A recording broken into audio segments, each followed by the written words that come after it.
What's up guys? My name is Aaron James Arvan Vivas. And I'm with... Hi guys! I am po Warren Gloria. And today, we're gonna talk about these 5 scenarios that have to do with the economy. And to discuss their positive and negative impact to the economy along with their case by case. Without further ado, let's start. So we have here our first scenario. Agriculture is the main source of employment in your home province. The government has recently decided to develop the farmlands into real estate and exclusive subdivisions in order to attract foreign investors to the country. So what do you think the positive impact of this first scenario to the economy? Positive impact that I see based on the scenario. Since the government decided to turn the farmland into a real estate and make a subdivision, it is more likely to attract a foreign. And if the country has more foreign, it will result to economic growth. I agree, but I think it has more negative impact, especially the people who live in the province, because it says based in the scenario that agriculture is the main source of their employment, but the government decided to make it into a real estate, and to make a subdivisions. Let's talk about the farmers. Yeah, the farmer. Yes. So what do you think would happen to the people, especially the farmers? Kung ano, good point. Kung ang ilang farmland nga main source Yes. sa ilahang mga trabaho, himuog subdivision ng real estate, mawalan sila trabaho. Mean to say, mag-suffer ang atong country. Like, yes, it has a like or foreign or economic growth. Pero But- let's see to the other side. To the na other side. mga farmers. Yes. Mawalan sila trabaho. So, I think positive ba ang Or negative. negative impact. In your case, what do you think? In my case, I would say na okay tong ang economic growth and the more foreign. But only if ang government is po sa mga farmers na hindi sila mawadag mga trabaho, because it will really affect them. Yes. Diba? Dapat balance siya. Yes. Balance ang economic growth and dapat wa po yung maapektuhan nga mga farmers. And for our second scenario, you decided to purchase a new shirt through an online shop based in London. So what do you think is the positive impact of this scenario? I think the positive impact and based on the scenario is more convenient siya kay maka-access kita sa mga product na wala sa Pilipinas na sa I agree. Okay.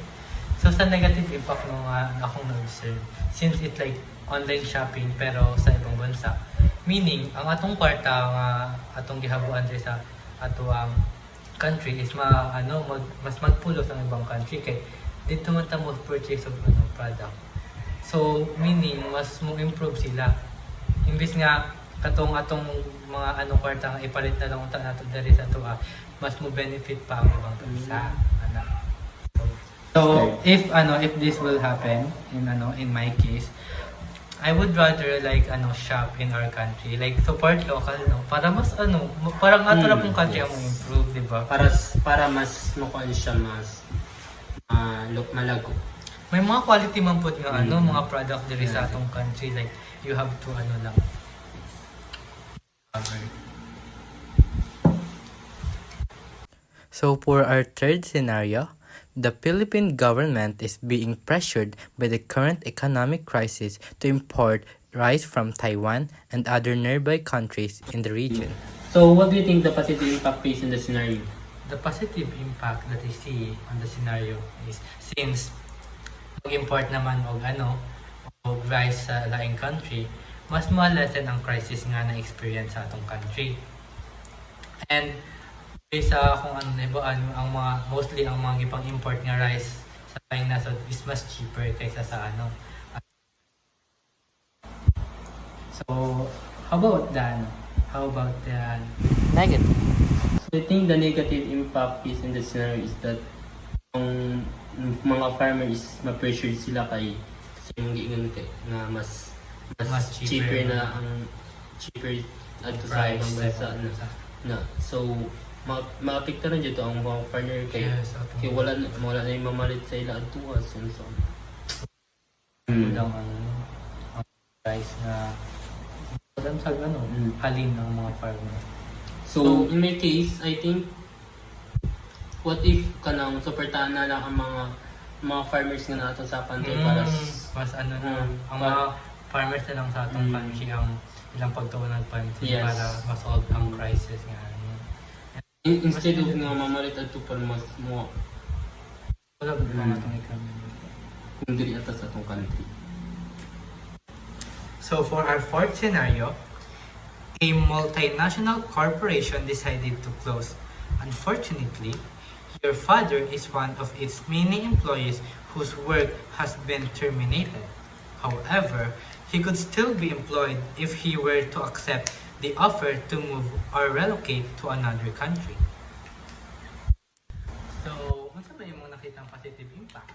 So I think the positive impact based on the scenario is that it has more potential for new job opportunities and high salaries, as what we know other countries has a more and high salary rate than our country here in the Philippines. So on the other hand, sa negative impact no, nga akong observe, since atong father man, if i-accept to niya ang offer sa ibang bansa, so magka-conflict sa ilang family, like magka-cause ka ng homesick, kay malayo man sa sa family. And since kung highly skilled worker ang katong employee, mas mag-benefit ang katong ibang country sa ibang bansa. So magkaroon og kanang lost worker ang Philippines na sad or ang country nga iyang anuhan. Kay imbis na dali unta to siya mas makatabang sa atong country, napadong siya dito sa ibang bansa kay mo may mas available na opportunities. So in my case, if I were the father, kay mas piliin akong adto kay sa laing bansa kay at syempre dagko ato mga salaries. Yes, kanang na jud na ang kanamingawon mga homesick pero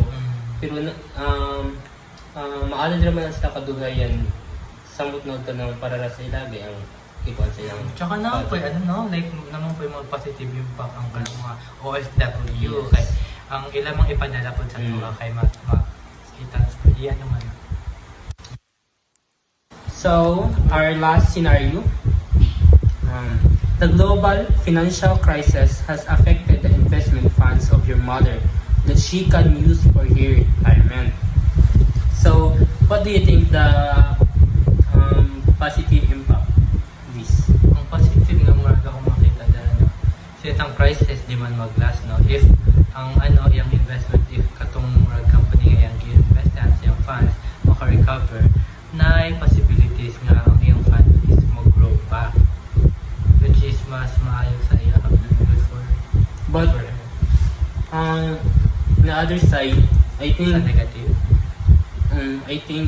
makakuha din siya ka ng lisod ni sa iya kay siyempre wala na siya trabaho, nakadepende na siya ato sa napiktuhan na siya siyempre may stress, depressed na